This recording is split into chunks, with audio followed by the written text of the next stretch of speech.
to be Mourning and Parrish. The officials, Jess Kersey, Ron Garrison, and Don Vaden. We'll see if Boston goes to the high pick and roll early in the basketball game. It was a problem for the Celtics for the Hornets to defend in game number 1. Yes, the feeling is they were not able to make the adjustments. Brown with the rebound. Dee Brown, who sparked the Celtics Thursday night with a series of blocked shots, getting Boston off to the 2-0 lead. You're exactly right as far as it was his defense that happened to turn game 1 around. 2 great blocks by Dee Brown got the Celtics ignited. Johnny Newman tried the 3. Charlotte must hit from the outside because the Celtics will continue to double up on Larry Johnson. Here's Gamble with an open shot. And it's rebounded by Mourning. Muggsy Bogues, seeing the opening, leads Johnny Newman. Johnny Newman in his days as a New York Knick had a number of effective games against the Boston Celtics, a number of good ones against a fellow by the name of Larry Bird come playoff time. And speaking with Johnny Newman prior to the game, he felt it was a matter of getting more shot attempts early in the game that would enable him to get himself off. He scored 5 in game 1. Mourning got a piece of it, but Abdelnaby right back. Boston 4 and Charlotte 2.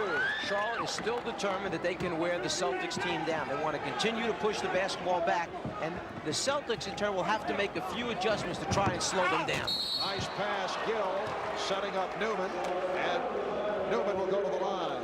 A guy with a lot of energy in game 1 who started out here in game 2 with a lot of energy. Dee Brown from the guard position comes back in to get an offensive rebound and a resulting easy score. Foul committed by Robert Parrish.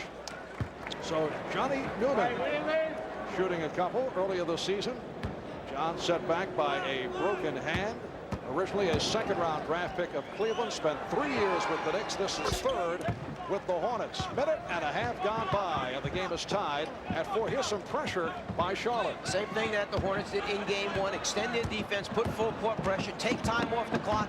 What the Celtics are doing is trying to keep the ball out of Sherman Douglas's hands, bringing it up as much as possible because Tyrone Bogues just bothers you out there. Right now, with 9 seconds remaining, they're just getting in the half-court offense. Shot clock now at 4. Here's Parrish to the hook. And rebounded by Mourning. So the defense worked exactly like the Hornets wanted. Take time off the clock, hurry him into 1 shot. Alley-oop for Johnson. Got the step. Larry Johnson set up by Muggsy Bogues. Charlotte 6, Boston 4. There are 2 sides. You can take the ball out of Sherman Douglas's hands. The problem is he's the guy that gets the Celtics in their half-court offense. So you try to put it in his hands, then he has to deal with Muggsy Bogues pressuring him. Abdelnaby backing his way. And here comes Kendall Gill. Johnson on the wing for Bogues. Mourning able to field it, but had it knocked away. Good play by Gamble. You will see Alonzo Mourning running that middle lane down the center of the floor, and they will look for him the entire game. Dee Brown hits the corner jump, and the game is tied at 6. Celtics able to get back on the transition as Charlotte, every time down the floor, has pushed it quickly. Now Johnson out for Bogues. And Muggsy Bogues drills it for an 8-6 Hornet lead. You mentioned early in the season, Alan Bristow basically had run passing game as 90%, 95% of their offense. But as the season came down to a close, he started to incorporate a few more set plays. That last basket, the result of basically an isolation for Larry Johnson, who, when double-teamed, made the right pass out. Illegal defense called for the first time.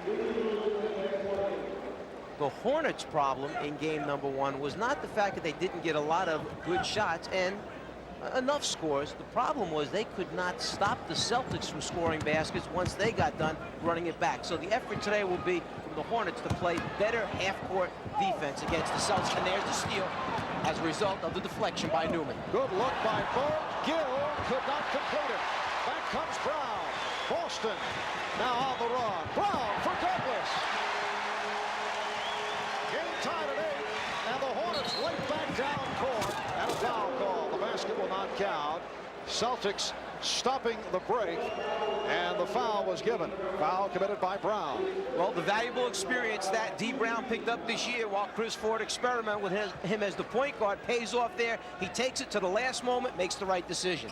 And this game has opened with a burst. It's a very quick pace. Kendall Gill, who had a good one the other night, 30 points, season high, 12 for 24, and he's given the Hornets a 10-8 lead. Douglas being played by Bowles. Abdelnaby guarded by Johnson. Abdelnaby with a pretty spin move.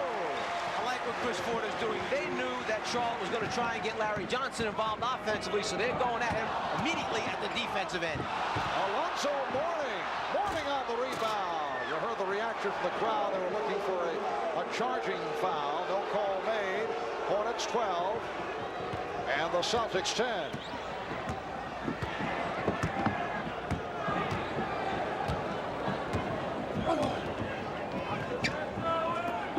Again, Abdelnaby with the back end. Good box out by Mourning. Bogues for Mourning. Alonzo Mourning off to a good start, and Charlotte leads by 4. Now here's pressure by the Hornets. The tempo right now is exactly like Charlotte would like it to be for the entire game. Score, get into your full court pressure, use up time against the Celtics. The problem with Alonzo Mourning is Robert Parrish today feels he must meet him earlier and then get him off that low block. That time he had no chance. It was transition that hurt him. Parrish brushing off Mourning, and the foul was called before the shot attempt, so the basket does not count. 6:47 remaining, first quarter. Timeout is called. Joe Klein working against Sidney Green.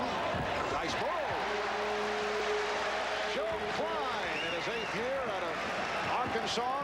Man who comes on for Robert Parrish, able to hit the fadeaway, and it gives Boston a 1-point lead. Curry and Gill down in the backcourt. Pretty set up. Gaddison will go to the line. Gaddison up front along with Wingate. And Green, Alan Bristow buying some time, but he's getting set to reinsert Larry Johnson. I'm sure that Chris Ford does not want the Boston Celtics to switch that pick and roll situation and wind up with Kevin McHale 25 feet from the basket and a much smaller player trying to play Gaddison down low. They will make an adjustment on that. Now, Kenny Gaddison is a player that the Celtics don't mind seeing on the line. Only 60% free throw shooter. And he swishes the first one. Johnson is back. So it's Gaddison, Johnson, and Green up front. Gaddison last year was forced to play center at 6'8". He was the Hornets starting center most of the way. Terribly undersized. Took a beating, but he gave a tremendous effort. Gaddison at 6'8", about 255 out of Old Dominion. Game tied at 26. Minute and a half gone by. Second quarter. Rick Fox trying to go to work on David Wingate, who was called for the block. Marv Albert with the czar of the telespread, Mike Fratello and Ahmad Rashad. From the Boston Garden, game 2 of this best-of-5. Game 1 Thursday night. Boston beat Charlotte 112 to 101. They will play game number 3 in Charlotte Monday night. Here's Kevin McHale, who came on just a moment ago. Nice ball, goes to the scoop. Had a real interesting conversation with Kevin before the game. You know, he's talking about development of moves for Shaquille O'Neal. Talking about how he has to develop different ones, what'll work in playoffs, what won't work. And then, as Ahmad mentioned, he was feeling very good today. He said, I think I can play more than 20 minutes. My back feels the best it's felt in quite a while. Kevin has been a day-to-day situation because of the sore back. Fox given room. Yes. Boston leads by 4. It's a different tempo, a different pace for Charlotte when Muggsy Bogues is out of the basketball game. He'll be back in shortly. You'll see them start to push the basketball again, get more easy baskets. Gill posting up. Fox with the rebound. See, everything right now is trying to come off the half-court offensive set where the Celtics can dig in. And they've got a nice-sized front line out there. Joe Klein, Kevin McHale, X-Man who's physical. It's transition scores that Charlotte needs. Larry Johnson moves it back. Charlotte opened the game. They're hitting at shots, but had their problems in the latter portion of the first quarter. They finished 9 of 22 in the first quarter. David Wingate buries the jump shot. David Wingate has been a question mark because of a sore left knee. He has brought the Hornets within 2.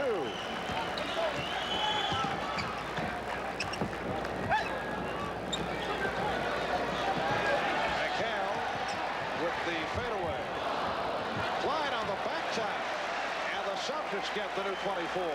And the last half-court play that the Celtics ran was the high pick and roll that gave Charlotte so much difficulty in game one. The last time, Charlotte defended it very, very well. They got their rotations down the way they had practiced yesterday. They didn't make any change. They just wanted to do better what they had tried to do in game one. Good play by Wingate, coming over to help out. He knocked it away. Last touch by the Hornets. And a timeout is called with 8:16 remaining. First half. Substitutions by Alan Bristow of Charlotte. Muggsy Bogues is back along with Alonzo Mourning. That's Brown firing with the shot clock down to 2, and Fox able to hustle to it. Mourning with the rebound. And here comes Bogues. Alonzo Mourning, who does have an outside touch. That's what he did in game one a number of times, was pull up in that high post area, foul line, top of the circle. Robert Parrish did not come out to get him, and he made a number of those 17-foot jumpers. Today, Parrish said, I have to pick him up earlier. That time he was left wide open. Parrish is not on the floor. Kevin McHale drills in his second field goal. Boston 32, Charlotte 30. Again, the matchup, Xavier McDaniel involved with Larry Johnson. Mourning guarded by Klein. McHale over to help, so Mourning is open. Wingate kept it alive. What a play by David Wingate, guiding it to Kenny Gattison. And the game is tied at 32. The Boston Celtics went 48-34 in the regular season, finished second in the Atlantic behind the New York Knicks, 4th seed in the Eastern Conference. Shot clock at 5. Fox stripped by Gattison. Fox able to recapture. And Jess Kersey with the whistle indicating the 24-second clock had to be reset and was not on the change of possession.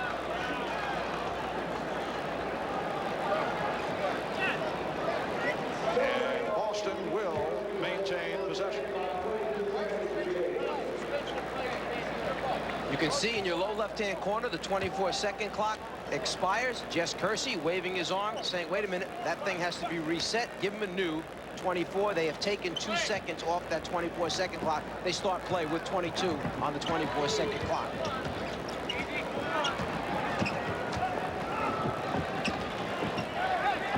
McHale got it to Fox, but he lost the grip. Alonzo Mourning has been controlling the board. 7 rebounds for Mourning. Larry Johnson telling us yesterday that teammates said he has to be more aggressive offensively. That time the low percentage pass was thrown away, but he's been facing the double team, and he's not a selfish player, so does not want to force, and he's had a difficult time in the first half. Reggie Lewis, for those who may have just tuned in, is not with the Celtics today.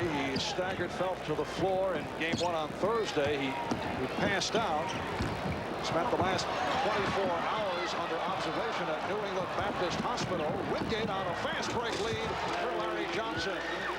Charlotte leads 34-32. And we're told all the tests came up negative, but for precautionary purposes, Reggie Lewis is sitting out the game today.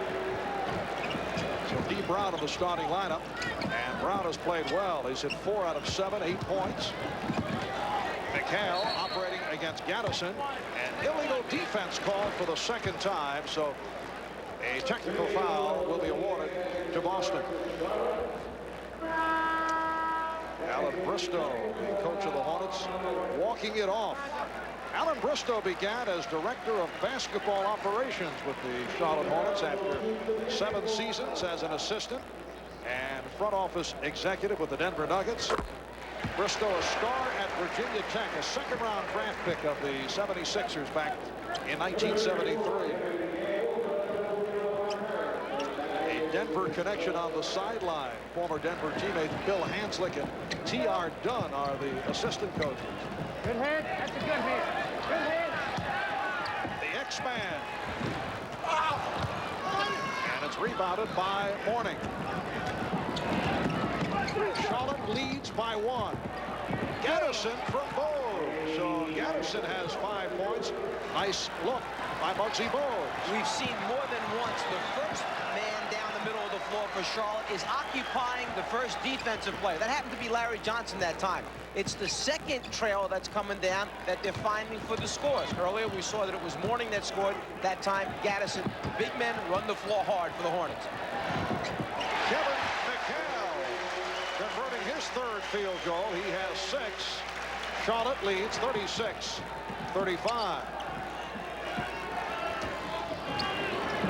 Wingate off the crossover. Gaddison had it knocked away. Here comes Gamble. Pursued by Wingate. Gamble all the way. And the basket will count. It's a goal kick. Tremendous hustle that time by Alonzo Mourning to get back an even challenge, but if you're going to touch the ball when it's on the backboard, basket counts. Celtics take a 1-point lead. Johnson was working hard for possession, played well. Crowd wanted to travel. Here's Bogues. Rebound Gaddison. What a job by Kenny Gaddison. And Charlotte has taken a 1-point lead. Gaddison off the bench for 7 points. You know, we mentioned earlier that Del Curry was a much sought-after player from the Charlotte Hornets. Kenny Gaddison, another player that a lot of teams have tried to trade for because he can rebound, block shots, he gives them size up front. But at the other end, Kevin McHale has been able to take advantage. Bogues' pass intended for Gaddison was deflected out by the Celtics. Muggsy Bogues would have liked to have thrown a bounce pass that time, but instead he tried to go up over the top. D. Brown gets the hand up, a piece off the finger right there. As a result, the fans felt that it touched Gaddison last, and in fact, they may have been right.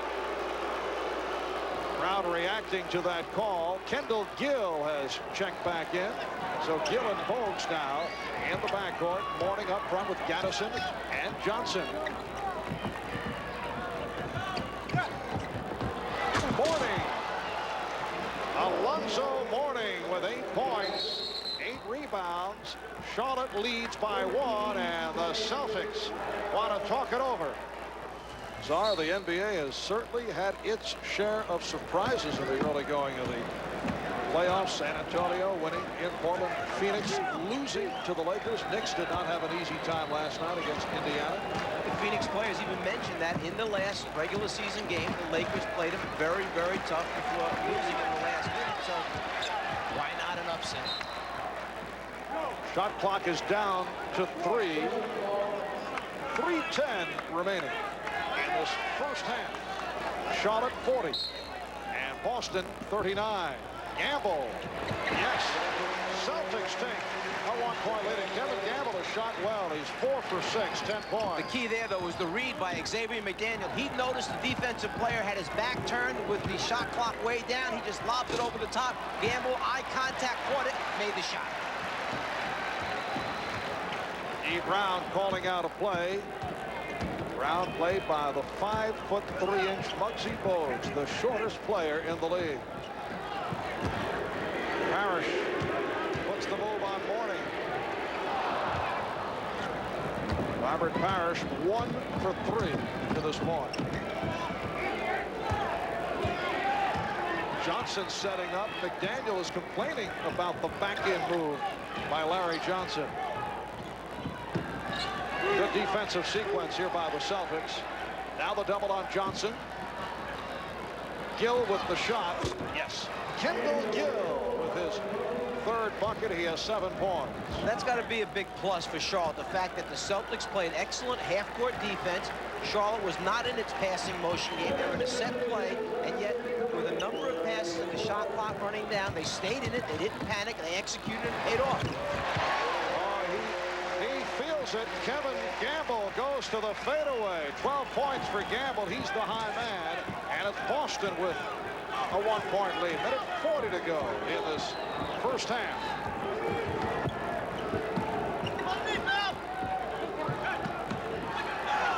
Here's the double up. McHale over. Gaddison. And a foul is called on Boston. Boston. The one thing you can see is that the Celtics practiced yesterday anticipating that Charlotte would try to put the ball in Larry Johnson's hands a number of times. As soon as he gets it, the double teams are there. It's forcing Larry Johnson to look to be a passer first rather than a scorer's mentality. He touches the ball, there's the two-team. He has to find an open teammate to be effective right now inside. Fouled by Robert Parrish, misses the first of two. He's only a 60% free throw shooter. El Curry is back. Curry and Gill now in the backcourt. Bogues will sit down. So Gaddison way off. And a pushing foul against the Hornets.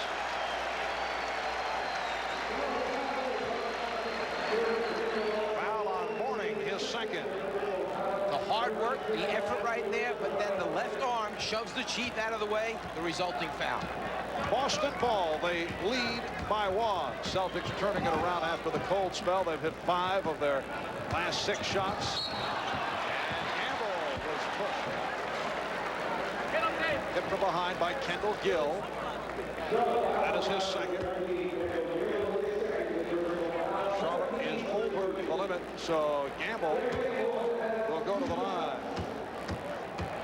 Evan Gamble, a player who has come a long way. A 3rd-round draft pick of the Portland Trailblazers back in '87. Bounced around, played in the Philippines, shuttled around the CBA, eventually signed with Boston as a free agent. Has emerged as a major player. He's the high man with 14 here this afternoon. Boston leads by 3 as we come up on 1 minute left in the first half.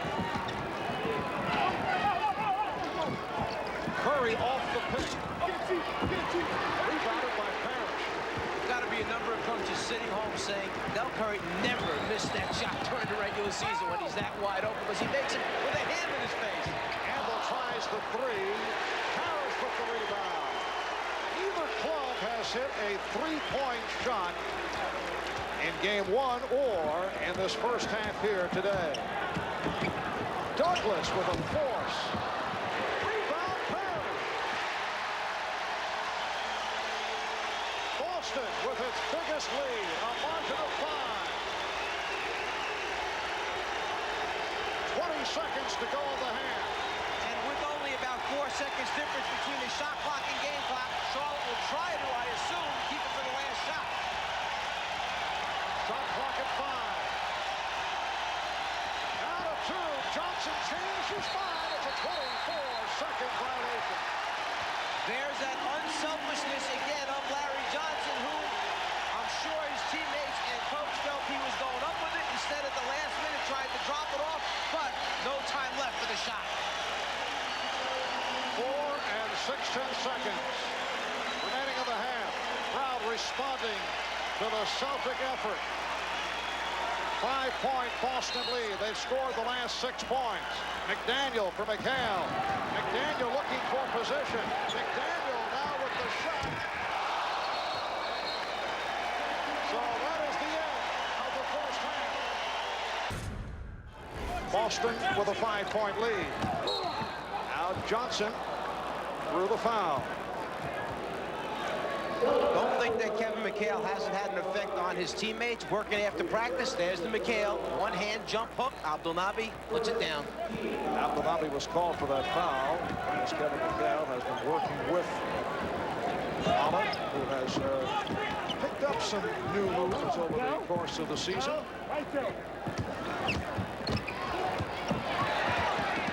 Gill with the recovery. And Kendall Gill able to knock down his 4th field goal. He has 9 points. Kendall Gill in his 3rd season out of Illinois. Finished strong over the last 5 games, all 5 won by Charlotte. Gill averaged better than 21 a game. Parrish. Rebound Parrish. Boston 51 and Charlotte 46. In the first half alone, Boston came up with 11 offensive rebounds. They had 47 shot attempts to steal by Gamble. Charlotte has allowed more field goal attempts than any team in the NBA this year to their opponents. The Celtics taking advantage of this game. Well, D. Brown was fouled. He'll go to the line. Newman called for the personal. A little fade by Parrish, but Mourning turns his head to look at the ball. Parrish hustles right after it, and another offensive rebound. Another 2 points for the Celtics. 39-year-old Robert Parrish, 6 points, 9 rebounds. D. Brown will shoot a pair. Game 1, D. Brown 8 for 8 from the free throw line. And D for the season at 79%. Both Boston and Charlotte, good free throw shooting teams. Celtics 4th in the league, and the Hornets number 5 in free throw shooting. Boston by 7. Johnson sets up Mourning, and Mourning was fouled. You can see how they have Larry Johnson thinking about pass. One player, Parrish, runs out on him to take away the jump shot. It forces Larry Johnson to put it on the floor with his left hand. As soon as he does that, he then meets the next player who meets him on the baseline. Parrish jumps out. He puts it down. Abdelnaby waits for him. They have him thinking pass first, shot much later on. Douglas on the foul. Mourning to the line for the first time this afternoon. On the line 15 times in game 1. And he is number 5 in that department. 634 free throw attempts during the regular season. For the first round draft pick of the Charlotte Hornets, second pick overall, behind a fellow by the name of Shaquille O'Neal. And Alonzo Mourning had a remarkable rookie season. Would you say that he came out of Georgetown with somewhat the same reputation as Patrick Ewing, that he was not going to be a big-time scorer in the NBA? Yes, a lot of similarities there. In fact, Mourning and Ewing have been very close friends off the court, working every summer, looking to improve their game. Foul is called. It's on Johnson, his first. And looking back at the rookie seasons of Patrick Ewing and Dikembe Mutombo, Patrick Ewing, though, was on a struggling ball club, as was Dikembe Mutombo. Mutombo started out very strong, you recall, and then had his problems in the second half of the season with the Denver Nuggets. Mourning has been solid right through. With a solid start here in the third quarter. He has 8 points in all. Boston leads by 7.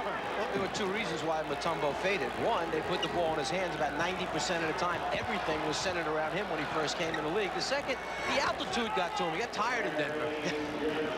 That's what Dikembe pointed out. Larry Johnson able to hit his 4th field goal. He has 10 points. Boston leads 55-50.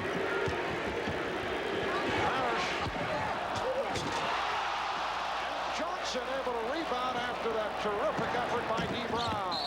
Johnson from Bogues.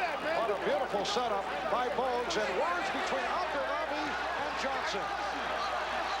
Larry Johnson did not like the fact that he got shoved in the back going full speed, and his concern obviously is the injury that could have taken place if he winds up running into that stanchion full speed ahead. They're talking it out right there. I'm sure the words were that there was no intent to hurt anyone. Larry Johnson doesn't want a career ended by someone taking a deliberate foul against him. A lot of bodies, a lot of traffic, the sudden shuffle pass, and there from behind the push takes place by Abdelnaby. That's what Larry Johnson got upset about. Abdelnaby a little late in getting there from behind, shoves Larry Johnson out of bounds. Abdelnaby now sitting down, replaced by Xavier McDaniel.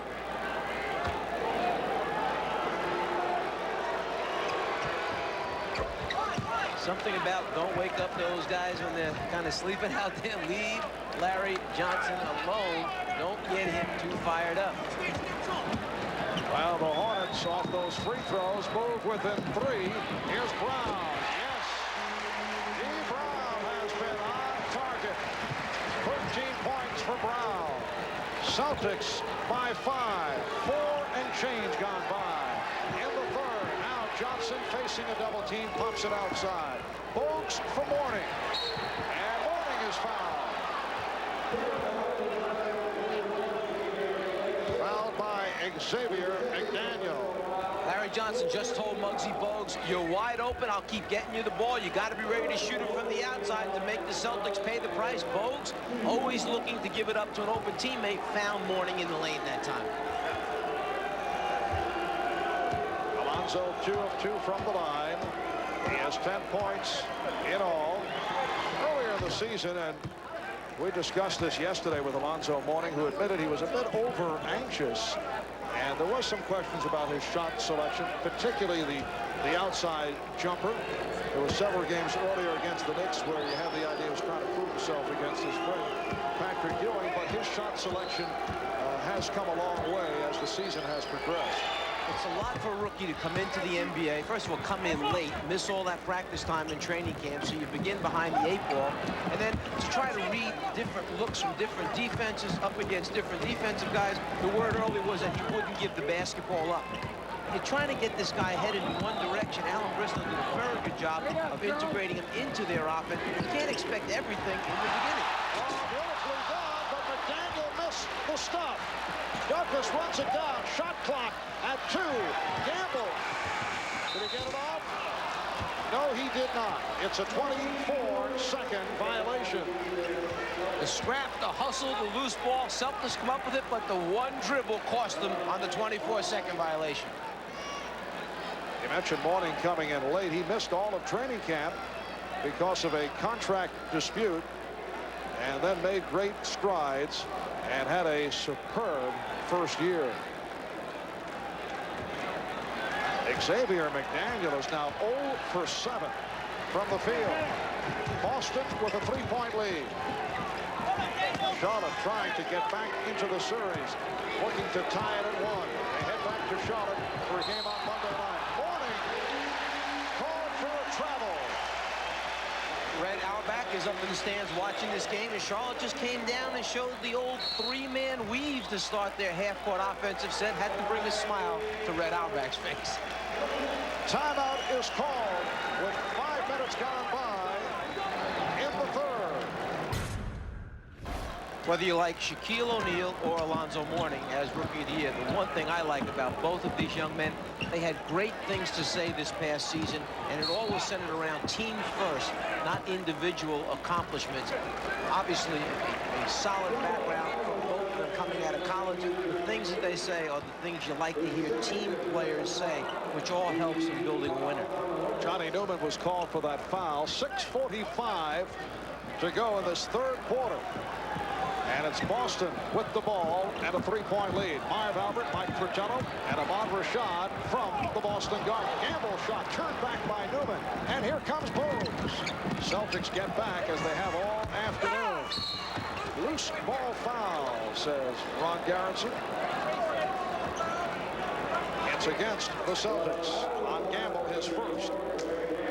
In game number 1, Tyrone Bogues shot only 3 for 10 from the floor, but a couple of those baskets were those in-betweeners that came in transition. When he pushed the ball down, Douglas backed off intentionally and basically said you're going to have to pull up and make that 13, 14-foot shot. He had it again right there, could not make the basket. Celtics over the limit, so Johnny Newman on the line for 2. Charlotte now 13 of 18 from the line. Boston is 7 of 7. It is a 2-point Celtic lead. It's been close throughout. At one stretch, Boston led by as many as 7. McDaniel 0 for 7 from the field. Banking with Johnson and coming up short. Mourning had it knocked away. Mourning on the recovery. Bogues directs traffic. Finds the open man. Gill over anxious, lost the handle. Kendall Gill has had a very tough afternoon. Here is McDaniel. He tried to challenge Mourning. And it will be Charlotte ball. It's the second time that the X-Man tried to stuff, and the shot went astray. The quick pass underneath. Gill just loses the handle as he goes up in an attempt to try and dunk the basketball. At the other end of the floor, 2 Feelers players challenge one another. McDaniel takes it at Mourning, but no result. McDaniel is now 0 for 9. X-Man did not go for the head fake, but Douglas had it diagnosed, came up with a steal. Brown for Gamble. Brown on the back tap. And a foul is called on the Hornets. That's a tough call because Tyrone Bogues, being only 5 feet 3 inches tall, actually, D. Brown can jump over the top of him. And as the ball came off the rim, it looked like D had used his one hand to support himself on Bogues' back in an attempt to try and keep that ball alive. The officials felt it was on the box out. Kevin McHale is back. Boston has missed its last 5 shots. Brown and Douglas in the backcourt. Parrish, McHale, McDaniel up front. McHale comes up high, trying to help. Douglas backing Bogues down. Douglas hits. A post-up move by Sherman Douglas to give the Celtics a 4-point advantage. Just under 5 minutes to go in the third. Douglas went down. Crowd looking for a foul. Newman open. McHale with the rebound.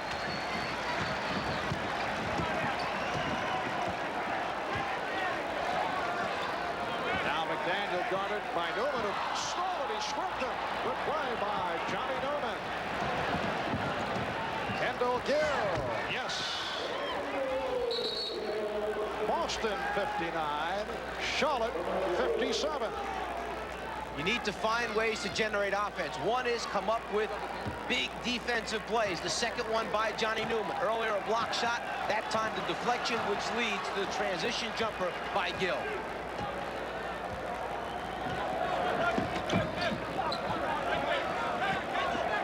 McHale played by Johnson. That's a mismatch.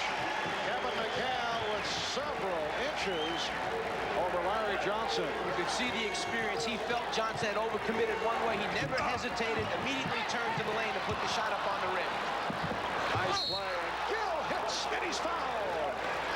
Robert Parrish with the foul, so Kendall Gill has come back strong, hit the jump shot, and now challenges Parrish, converts, and will go to the line. Excellent interior passing by the Hornets. Unselfish play. Newman gives it up.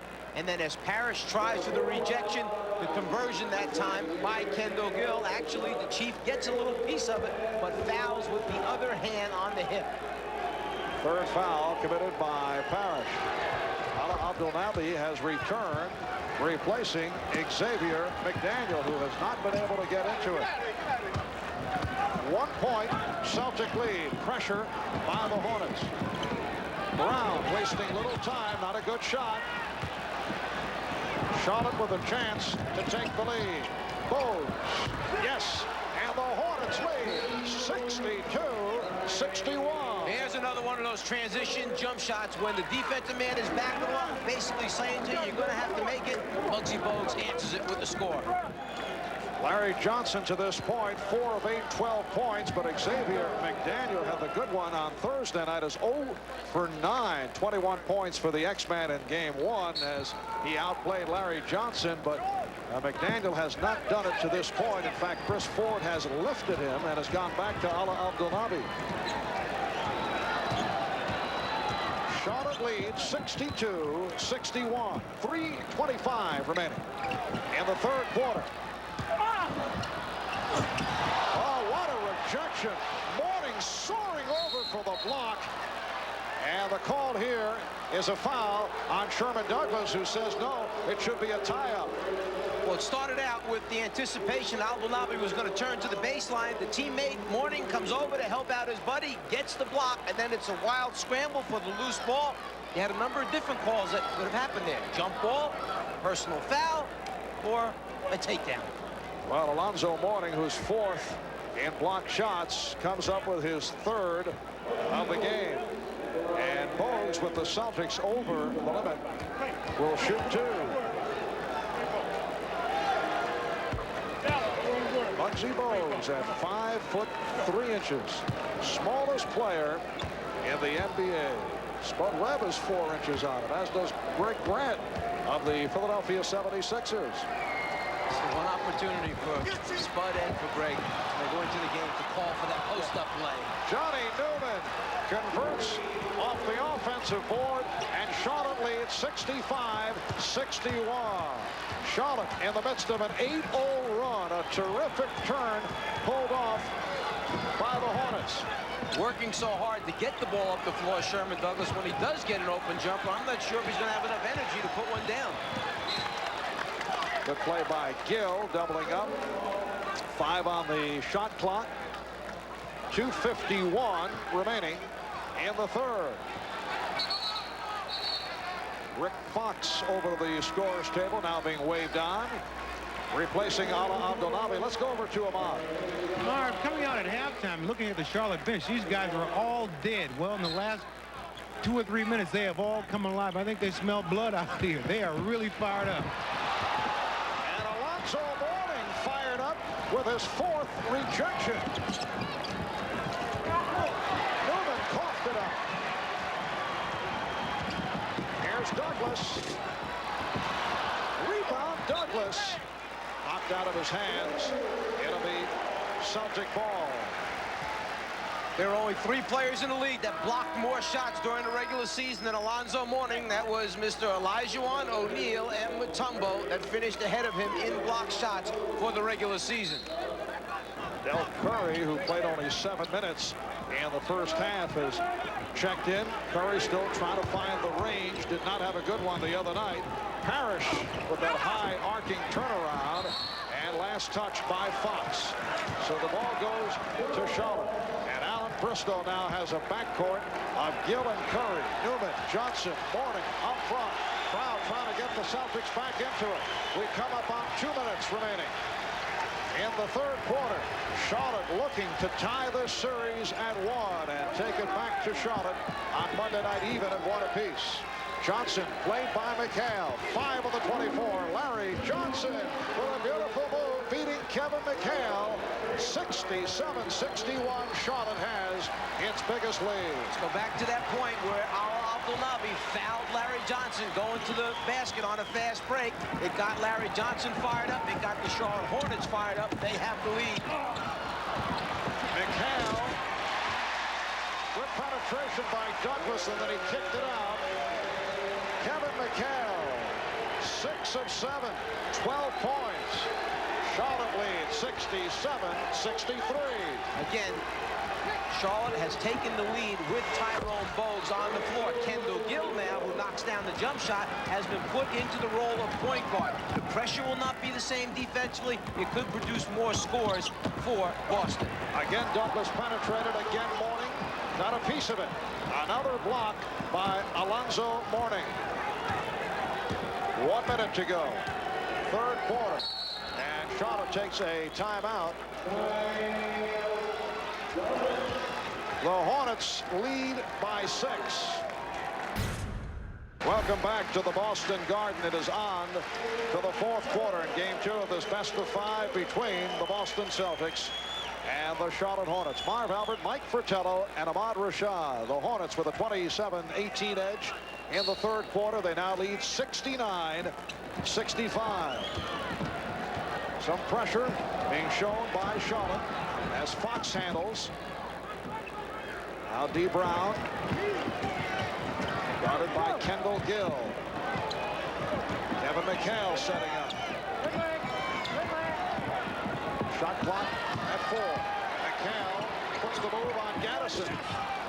Rebounded by Mourning. Gaddison had done a very good job initially of getting Kevin McHale off the deep and low post position. Gaddison, McHale with the rebound.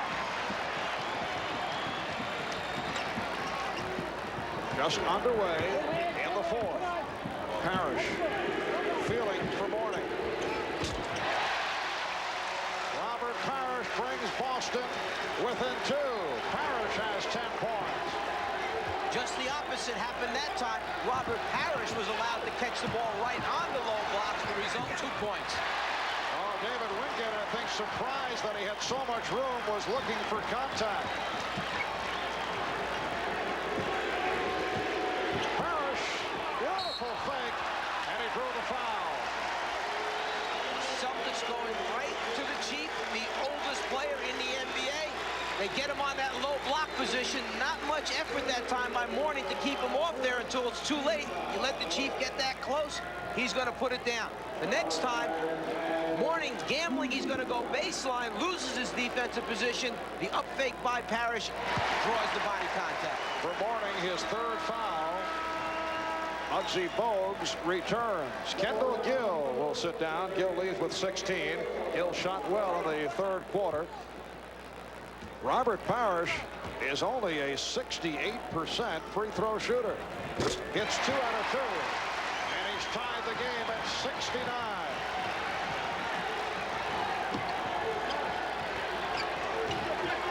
Mourning off the dribble was fouled. Fouled by Parrish. In game number 1, Robert Parrish had 15 points, 9 rebounds.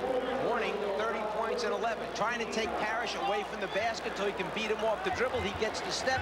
Parrish fouls. So there was quite a difference there between those two players as far as point productivity in game 1. Here in game number 2, Parrish has 12 points, 10 rebounds. Mourning, 12 points, 12 rebounds. So it's basically a wash right now. But the foul on Parrish is 4th. Mourning has 3. Curry fouled by Fox. Again, Del Curry not getting the screens, and he's had 4 shots. He's very fortunate right here as Rick Fox made contact. Talking with the Charlotte staff prior to the game, they said that there was so much pressure on Del Curry in game number 1. He never really got a good look, mostly through the efforts of D. Brown. Today they're rotating 3 players on him, but they said it didn't even look good coming out of Del Curry's hand. When you have great shooters, you can see it when it comes out. It's a good-looking shot. The coaches knew it didn't look right, and it didn't go in for him. And the last time these two clubs met here in Boston, a win for Charlotte back in March during the regular season. Del Curry was only 2 of 11. And a foul is called. So off the pressure, Curry picks up his second. Minute and a half gone by in the fourth quarter. Rick Fox very close to a backcourt violation. Alan Bristow with a mild complaint. McHale battling for position. Kevin McHale, 8 of 10, 16 points. The game is tied at 71.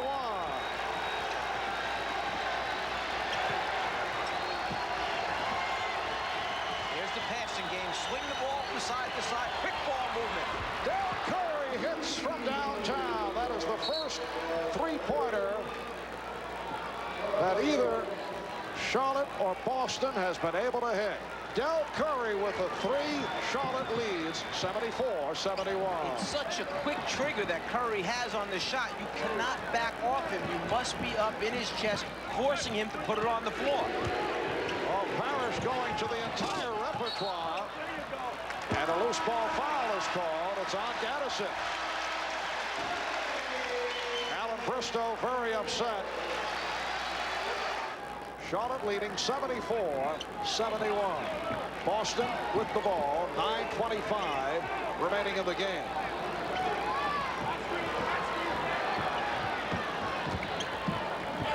Evan McHale guarded by Kenny Gaddison. D. Brown for 3. Rick Fox on the rebound.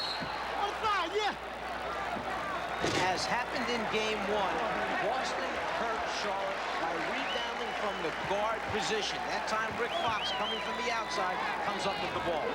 Muggsy Bogues knocked it away, went out of bounds, so it will be Boston ball with 22 on the shot clock. Brown guarded by Bogues. Parrish struck by Bogues. One of the reasons why you want to keep the ball away from Tyrone Bogues, because he's so quick getting those hands in there. Larry Johnson for Alonzo Mourning. And the foul is called.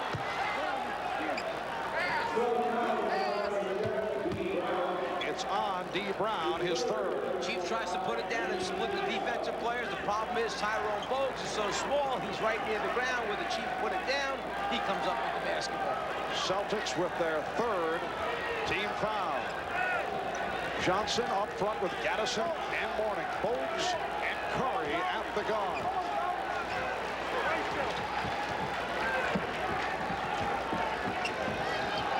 Fox all over Curry.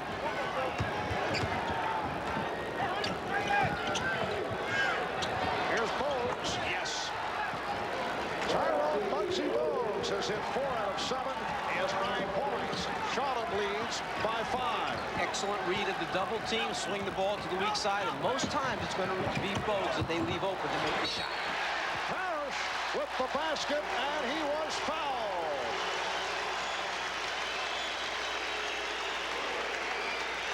Foul committed by Gaddison. Larry Bird enjoyed that move by his one-time teammate. Kevin McHale a little bit too long, but Parrish gets up there before Mourning actually gets a chance to get to the ball. The conversion, the foul, the chance for the three-point play. Charlotte 76, Boston 74. Xavier McDaniel is back. Curry on a quick release. Yes, so Del Curry has hit his last 2 from long range. 1 was a three-pointer. Boston takes a 20-second timeout. Charlotte now leads by 4. In transition, they set a late screen. They run Curry off, and that's why this 20-second timeout took place, because Chris Ford doesn't like the fact that no one stepped up to help. It doesn't take long for Del Curry to get it out of his hands. Del Curry, originally drafted on the first round by Utah, played 1 year with the Jazz, a year with Cleveland. This is 5th season with Charlotte. And as you mentioned earlier, Mike, a guy who right around trade deadline garners much speculation. His name has popped up on a number of occasions.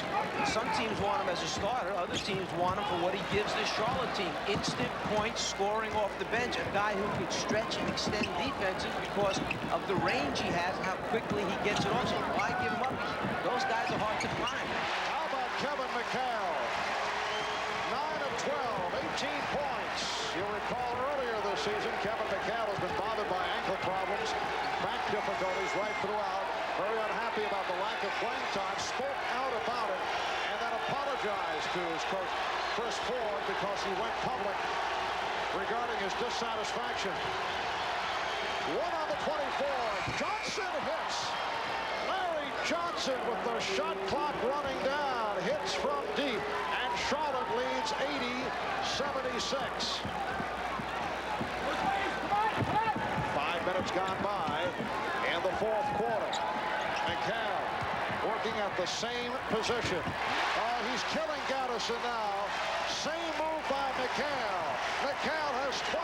Boston has come within 2. Now McHale jumps out on a switch. It's because the word was given by Chris Ford. I don't care who takes him. Somebody get on Curry. Don't leave him alone.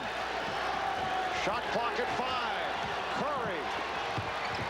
Mourning is fouled. The combination of Parrish and McHale. It's called on Parrish. That is his 5th. Talk about Kevin McHale and the moves he has down low, giving a lesson first to the baseline to Gaddison with the jump hook. You saw Ala Abdelnaby, who learned from him. And then the next time, shoulder in, let's turn a different way, get a look over the top. Same result, 2 points. And here at the Boston Garden, 6:38 remaining in the 4th quarter.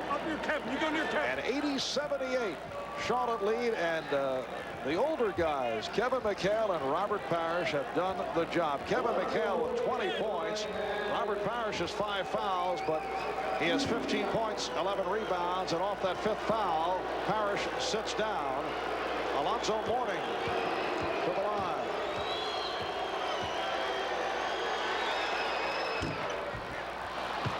It's a 3-point Charlotte lead. Mourning is 5 out of 5. 13 points and 12 rebounds for Mourning. Here's Kendall Gill replacing Kenny Gaddison. So many times young people, rookies, come into the NBA and they struggle from the foul line. Alonzo Mourning, who you mentioned, has had a great year in points, rebounds, block shots, shooting over 78% from the free throw line. So tremendous move to concentrate at the line for the youngster. And The Charlotte Hornets as a team at 77%. That's among the top figures in the league. 82-78. Charlotte by 4 as they seek to tie the series at 1. Game number 3 in Charlotte on Monday night.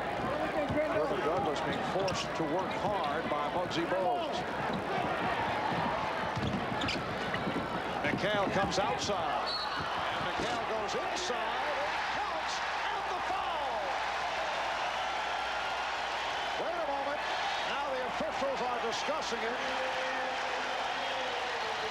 And the basket does hold up, plus the foul. Charlotte is trying to say that the foul took place while Kevin was dribbling the basketball. The officials had to decide if it was in the act of shooting or not. There is the strip to hit in the shot attempt. It's a good call by the officials. It is a continuation. And Kevin McHale with a three-point play has matched his season high. 82-81. Charlotte with a one-point lead. 6 minutes remaining in the game. Morning being played now by Fox. 5 on the shot clock. Down to 3. And they'll go. Kevin McHale with the rebound. Celtics defense that time up, taking away all the easy passes, then the great challenge on the jump shooter at the end. The kind of defense Chris Ford has been preaching all year. They've done an excellent job of playing defense. Crowd responds as McHale begins to make the move. Kevin McHale has given Boston a one-point lead. Well, when a veteran player like Kevin McHale who gets in a groove like this, you have to change up either who the player is that's playing or how you're going to attack him defensively. You cannot give him the same look. They are on their feet. Standing ovation here in Boston. Bogues off the mark. Gamble rebounds.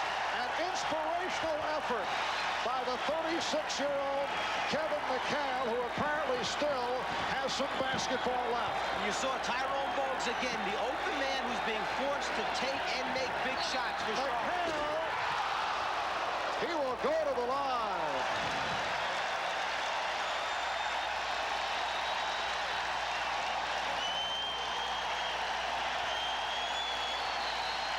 Kevin McHale is the one who called this timeout for the Celtics. He's exhausted. He turned and looked.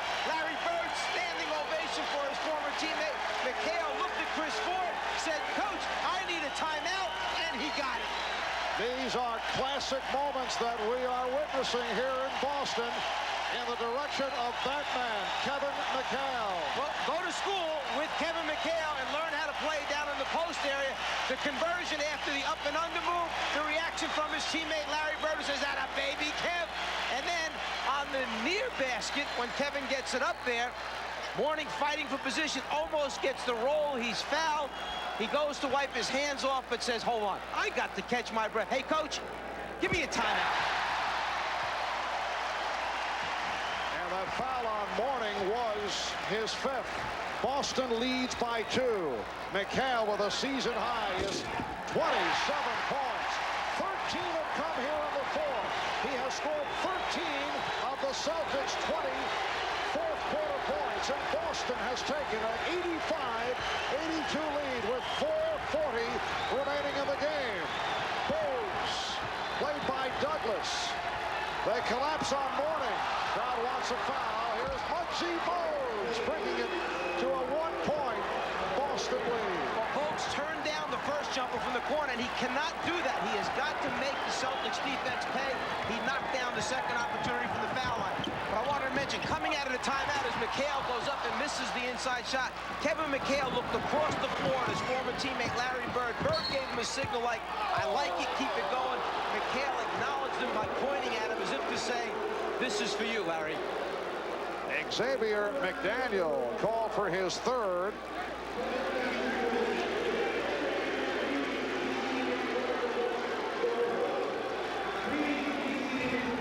Larry Johnson to the line. Here's Robert Parrish getting set to check back in. Parrish has 5 fouls. Stellar performance by Robert Parrish in the second half. He has 15 points, 11 rebounds in all. At the court, Marv, I notice a lot of times you get that cart to take you down to the gate that we're flying out of because of age and, fatigue. I'm wondering if the Celtics could use it to get Parrish and McHale up to the table when they want to report in because of this young Charlotte team trying to wear them out. Meanwhile, here's Chris Ford, very upset. He started to head out to the floor. And now in a discussion with Jess Kersey. I believe he was complaining about the extra substitution allowed to Charlotte. As they did some shuffling, Kenny Gaddison has come on. Larry Johnson has tied the game at 85. We're just coming up on 4 minutes remaining in this fourth quarter. The Celtics won game 1 on Thursday, trying to make it 2-0 in the series. Charlotte hoping to tie it at 1 apiece. Gamble. And the rebound is deflected out. Last touch by Boston. And the reaction from the crowd, they feel that not only 1 but 2 of the Hornets may have touched the basketball. Officials saw it the other way. My concern right now is Kevin McHale has had such a great run here in the second half for Boston and has not had a chance to regroup. Do you take him out right now with 3.5 remaining, or will he have run out of gas here in the stretch run? Oh, strong move by Larry Johnson. And it's Charlotte 87 and Boston 85. Johnson has 19. 3:25 remaining in the game. Now McHale operating against Gaddison.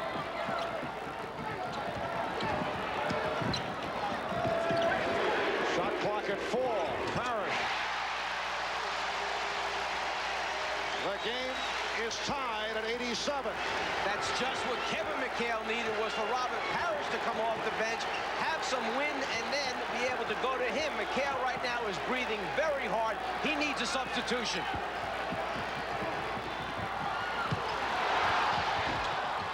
Gaddison not able to hit. Gaddison gets it back out, and Bogues tries to settle it down as they reset. Charlotte has 5 timeouts remaining. They have 4 in their 20. Boston with only 1. And Gill's pass once again goes off the mark. Larry Johnson feels that because McHale might be a little bit tired, he's going to be able to go right at him and take him off and into the hoop.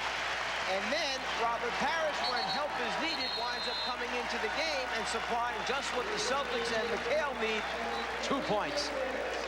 So Kevin McHale with 27 points on 12 of 16 from the field and a bit winded. 2:20 remaining fourth quarter. And Gamble's pass could not be handled. Gamble got up in the air with nowhere to go. Instead of someone stepping up to challenge him, basically Charlotte backed off at the last minute, took away his interior passing lane. He did not have a good look at the rim for a shot. He was thinking pass, instead the turnover. Kevin McHale played 26 minutes.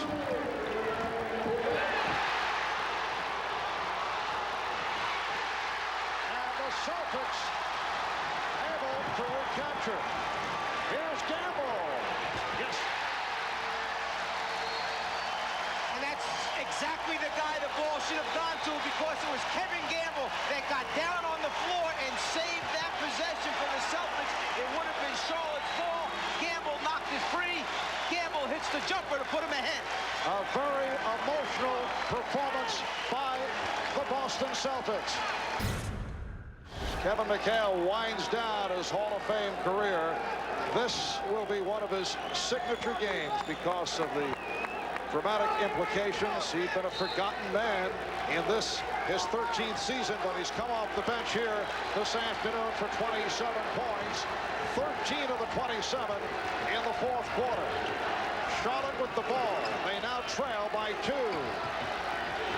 Minute and a half remaining in the fourth. Larry Johnson with 5 on the shot clock. Draws the double team. Down to 2. Down to 1. Gill. Yes. Oh, clutch shot by Kendall Gill. As the shot clock was down at 1, and he's tied at 89. Minute 15 remaining in the fourth. Here comes Kevin McHale. McHale getting set to report in. 10 on the 24. McDaniel McDaniel can't find the shot. Rebound is handled by Gill. Xavier McDaniel is 0 for 10. We're under 1 minute to go. In the fourth quarter, the game tied at 89. Larry Johnson had it knocked away. Madison was stopped by Parrish. Here's Mourning. He goes down, and he draws the foul. What had happened was from the beginning of that play, Xavier McDaniel had turned his head towards the bench as either a teammate or coaches were yelling out instructions. When he turned his head, the player that he was guarding takes him off the dribble. McDaniel very lucky to strip him at the last second. But a second back, with 1 second remaining, Gill goes up, down 2 points, and hits the jumper as time expires. There is where Xavier McDaniel had turned his head. Larry Johnson went by him. Fortunately, the strip prevents the initial layup. Mourning 6 for 6 from the line. 78% free throw shooter. And Charlotte leads by 1. The foul on McDaniel, his 4th. So the foul situation, Parrish with 5, McDaniel 4, Mourning has 4. 41 seconds remaining. Fourth quarter.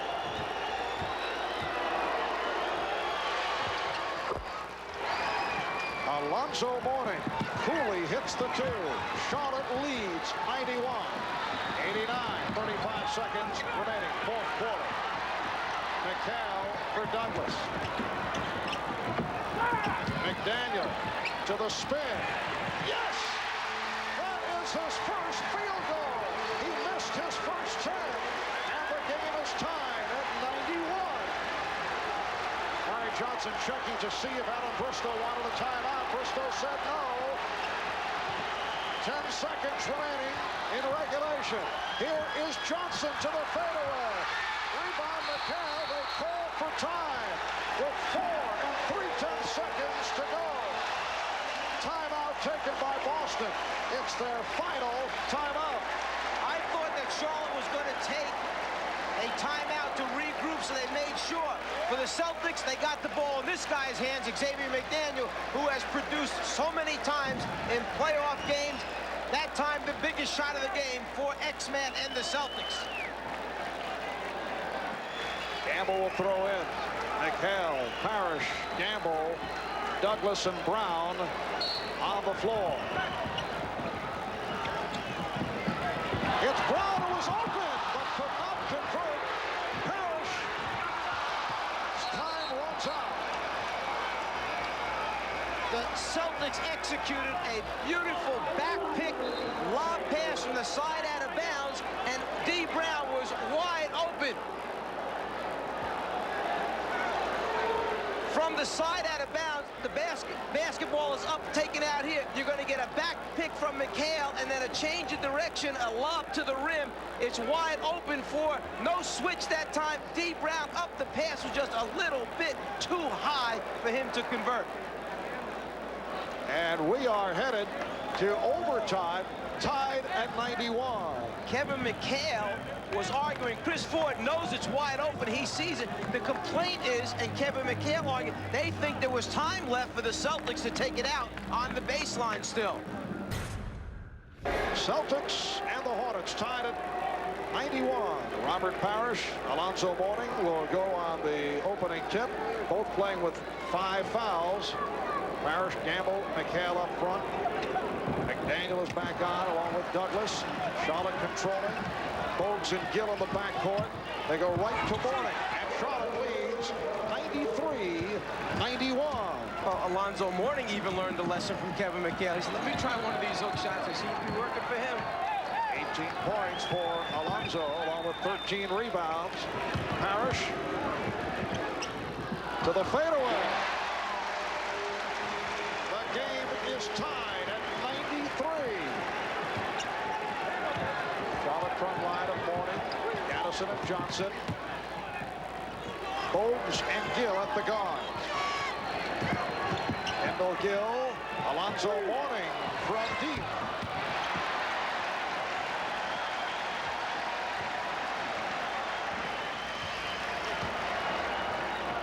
McDaniel for Parrish.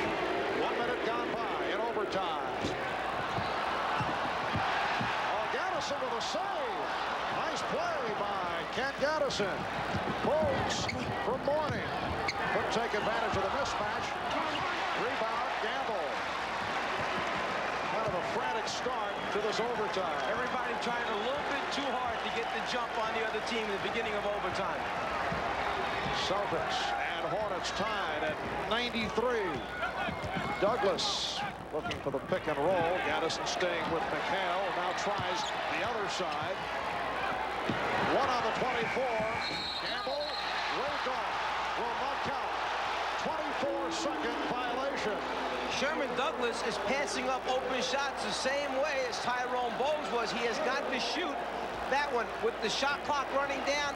Instead of taking the shot, he tries to fire it inside. You can see that it's on the 0 before the ball is released.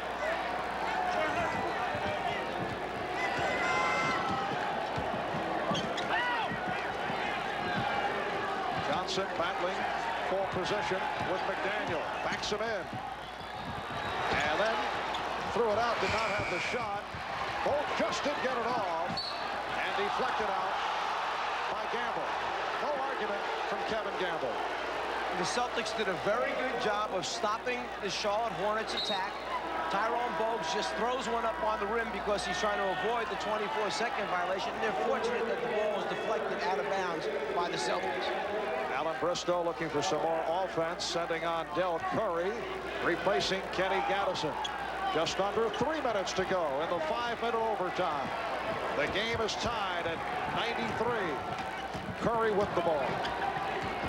Johnson, played by McHale, goes right at him. Hands to Mourning.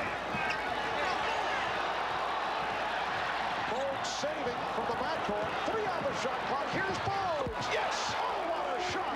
He got it up over the 7-foot Robert Parrish. Maxie Bogues hitting the floater with the shot clock running down to give the Hornets a 2-point lead. Bogues actually saves the ball with 4 seconds remaining on the 24-second clock. Now he's got to get from half court into the lane and try and get a shot. He goes around Sherman Douglas. The Chief is running at him, but just gets it up over the top of Robert Parrish's outstretched hand. 13 points along with 8 assists for the 5'3" Tyrone Muggsy Bogues. Charlotte trying to tie this series at 1-1. They lead 95-93. We are in overtime with 2 minutes and 20 seconds remaining. Boston with the ball. They are down by 2. Xavier McDaniel. Oh, nice fake. He drew the foul. Larry Johnson called for his second. At the offensive end, the ball has been going into Larry Johnson's hands. The Celtics feel if they can make him work hard at the defensive end of the floor, perhaps it will cut into the effectiveness of Charlotte at the offensive end. McDaniel, 79% foul shooter. Celtics have hit 13 for 13 from the line. So the Charlotte lead is 1. Boston always among the leaders in this department, number 4 this season. Charlotte is number 5. The Celtics today without Reggie Lewis. Reggie staggered and fell down in the early moments of game 1 on Thursday. Turned out he fainted. Taken to the hospital for observation. He spent the last 24 hours at the hospital. It was decided that he would be better off sitting it out this afternoon. He may return for game 3. He's being called day to day. Game is tied at 95. Shot clock down to 5. Down to 3. Here is Mourning. And McHale gets to it. Marv, you mentioned a moment ago that the Celtics always have been an outstanding free throw shooting team. The problem this year is they don't get to the free throw line a lot. They're right at the bottom of the NBA in number of free throws attempted. In this game, 29 to 15 in favor of Charlotte as far as free throws shot. Shot clock down to 1. A minute 15 remaining in overtime. Charlotte and Boston tied at 95, and a 20-second timeout is called by the Hornets. This time, Alan Bristow has decided with the basketball in possession and a tie score, he's not going to take any chances. He's taking the timeout. He's going to set up a play that the team can execute so everyone has confidence in what they're trying to do. You pop out. You pop out. During the course of the regular season, the Celtics beat the Hornets in 3 out of 4. However, Charlotte did win here in Boston in the last meeting in mid-March. Overall, Boston has won 18 of 21 against Charlotte in the 5-year history of this franchise, and they have won 10 of 11 here in Boston. The Hornets with 17 on the shot clock. We're coming up on a minute to go in overtime. Larry Johnson showing quickness, whipping around McHale to give the Hornets a 97-95 lead. Chris Ford tells his team, come right back down and let's try and attack without letting Charlotte set up their defense. They're trying to go McHale against Larry Johnson. McHale. Last touched by Curry. Now Chris Ford will take the timeout to set up a play from out of bounds underneath with 7 seconds remaining on the 24-second clock. What did Alan Bristow set up in their timeout? It was to get the ball down low to Larry Johnson. And Larry, don't wait and try and back him down. Make a quick move on McHale. It pays off with 2 points. It has been a close game right throughout. At one point, the Celtics led by as many as 7. Charlotte also led by 7. Kevin McHale providing inspiration with a fourth-quarter run that helped to bring the Celtics back. McHale has scored 27. That is a season high. McHale 12 of 17 from the field. Robert Parrish has 19 points. Kevin Gamble has 16. Charlotte led by Larry Johnson with 21. Alonzo Mourning and Kendall Gill each have 18. 7 on the shot clock as Gamble inbounds. Down to 5. Here's D. Brown. And the call is last touched by the Celtics. It will be Charlotte ball. They lead by 2 with 45 seconds remaining in this overtime session. So if you're the Boston Celtics right now, what you're doing is you're saying you want to dig in, you want to get a stop defensively, and then there still is plenty of time remaining to come down and get a good shot and either tie or try and win this thing. But the first thing is dig in defensively and stop them. Johnson played by McHale. Here's Curry. Douglas gets to it on the back tap. Boston with an opportunity to tie. Boston has 1 timeout remaining. Charlotte with 3. Sherman Douglas didn't really get a chance to look at Chris Ford, so they're making this play up on the fly. Gamble for 3. Parrish with the rebound off the face. McHale fires. Yes! He's tied the game at 97. 6 seconds remaining in overtime, and Charlotte calls for time. You could see Sherman Douglas run over to Chris Ford as they were coming off the floor just then and asking Chris Ford, look, I didn't hear what you said. We just tried to get it into something so we got a shot.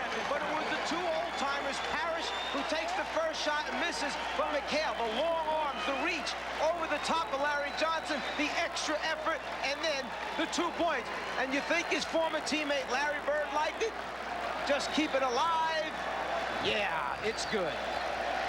A couple ways to look at it. If you're Charlotte, you might want to put the ball in the hands of Tyrone Bogues with 6 seconds remaining. That's like giving Boguesy 12 seconds to dribble penetrate. Boston has no one that can really play him off the dribble, so you let him break down the defense. There's time for him to draw somebody, kick to an open teammate. On the other hand, the leading scorer is Larry Johnson with 21 points. He's your main go-to guy. It'll be interesting to see which way they go. Get it to Bogues or go to the main man, Larry Johnson, initially. Charlotte does have 2 timeouts remaining. Boston with 1. 6 seconds to go in overtime. Game tied at 97. Gill played by Brown. And a foul call. Boston had a foul to give. That's okay. What they did is they used up time off the game clock. They brought it down now under 3 seconds. Now Charlotte will have to take it back out again. 2 2 and 6/10 seconds remaining, so that stopped the sequence. Good foul given by D. Brown. Kevin McHale is back now, providing the effect on the inbounds, trying to make it difficult for Gill to get it in. They don't want to throw it from sideline right into the post, which that's what they're doing. Here's Johnson with the shot. And we go to a second overtime. Larry Johnson had the opportunity to win it. McHale is on the ball so that Charlotte doesn't get a good look into the postman. As soon as Charlotte spreads, it goes directly from the side out into Larry Johnson, who gets a wide open look. Parrish with the stretch, the challenge. Is it in? No, it's back of the rim. We go into the next overtime.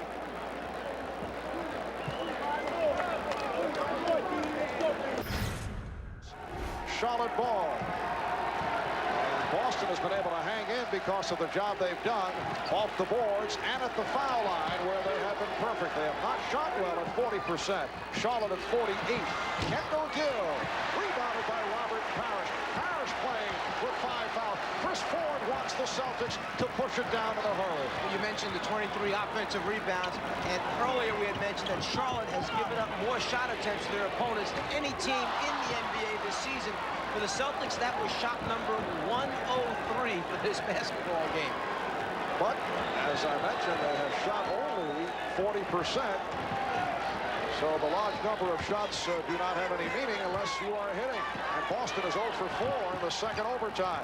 Johnson posting up.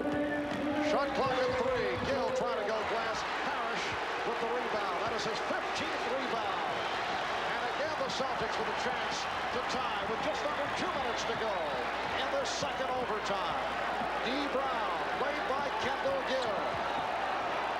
Larry Johnson now involved with Kevin McHale. McHale will go to the line. The foul committed by Gill.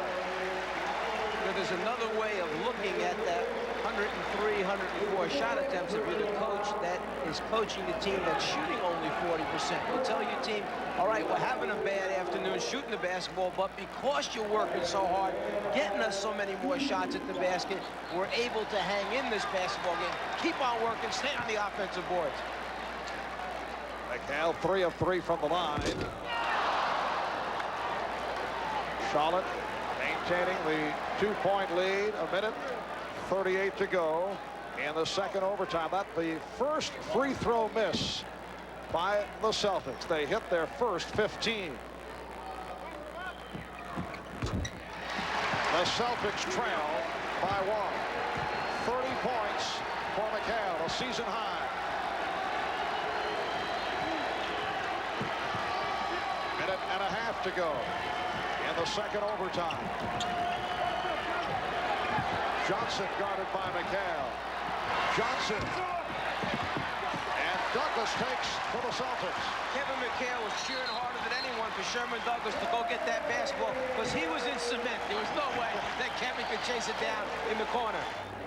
Well, the combination of 36-year-old Kevin McHale, 39-year-old Robert Parrish have accounted for 49 of the Celtics' 98 points this afternoon. Kevin McHale has played 31 minutes this afternoon. He has gone 40 minutes only one time this entire season. He has gone 30 or more minutes only 13 times this season. So I guess he should be a little bit tight. Correction on the timeouts. Boston, as you just saw, with 2 left. Charlotte with 2 left. 1 point, Charlotte lead.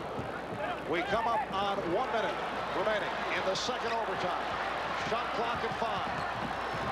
Brown with an open shot. Brown missing the last couple. He's had the chances, had good shots. Those are shots that normally Reggie Lewis would be taking for this Celtic team. And at the same time, if Reggie Lewis were here, they may not be doubling off and leave him wide open. Brown started hot, but has not been able to hit. Gill for Gaddison. Kept alive by Gaddison. And Charlotte with a new 24. They lead by 1. 15 on the 24, 19 remaining in the second overtime. I don't know if they can let this shot clock run down. You may have to go after him right now and commit the foul. Otherwise, it's only going to be about 3 seconds differential. Here's Johnson. Gill, one on the 24. Gill fires. Rebound Parrish. And the Celtics, with 2 seconds remaining in the second overtime, call for time. They gambled that time on the Celtics' part. They dug in, played solid defense, did not go back to foul immediately. So now they have 2 seconds remaining. The battle, the scramble for the ball, and off the fingertips that time, out of bounds. So now Rick Fox will be the trigger man. He will look to throw in. A big man on the ball, Mike Jaminski, so you don't give Fox a good look. He cannot move on that sideline or it's a violation. Jaminski had not played at all today. Here's Fox. It's Brown again for 3. And that will wreck it. D. Brown finishes 1 for his last 10 after the good start. And in double overtime, the Charlotte Hornets with their first ever playoff victory. They have defeated the Boston Celtics by the score of 99-98, and they even the series at 1. Game 3 in Charlotte Monday night at 8 o'clock. Marv Albert with Mike Fratello and Ahmad Rashad saying so long from Boston. In double overtime, it's the Hornets by 1.